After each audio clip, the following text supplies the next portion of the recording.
I think especially for people maybe in Australia or in whatever country where they might be thinking about having a referendum or a plebiscite, it's easy to see the good things from outside, but they weren't here to experience the negative stuff.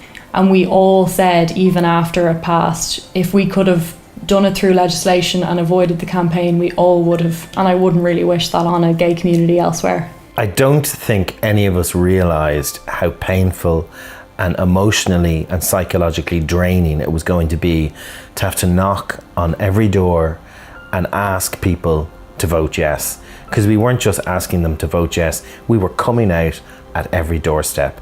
And every time we had to do it, it brought back terrible memories for a lot of people.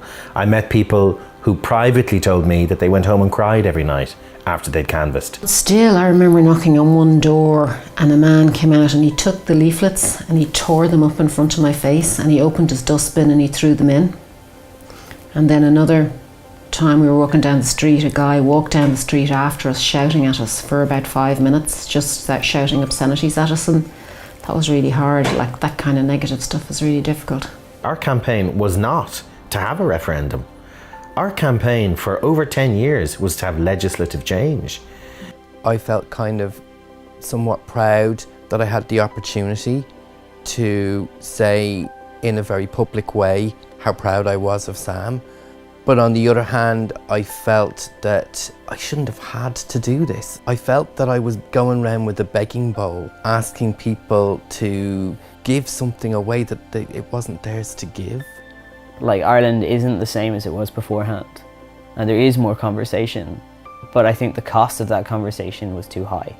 People in town know that we're a gay couple and we've had the house there for about 10 years, and there were only 2 no posters put up in Kilrush, and one was on the way into town and the other one was on a telegraph pole outside our house, right opposite our house. Somebody has thought through about our house, our lives, so kind of specifically that they'll choose to put a poster right outside our front door. I remember being outside in the driveway, like literally crying as one of my neighbours was shouting at me that I'd asked her to vote in a certain way when I was asking her to vote for my rights.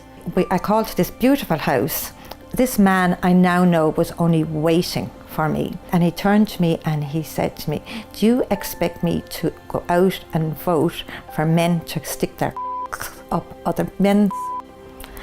I just said, "All right, thank you," and I walked out. I'm an older woman. Nobody has ever said anything like that to me.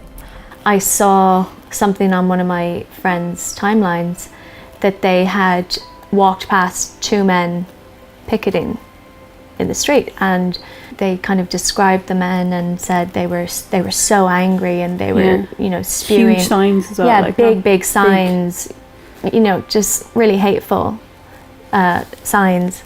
And they described the men, and my heart just sank because I knew from the description that it was a very close family member. The fact that this person would go out of their way when they knew that we were engaged at that point, that we were planning children, that we were trying to build a family, it was horrible. If as a nation, if as a society, that you think that everybody in your country should have equality, that's what you should do, and you should legislate for that. It's as simple as that.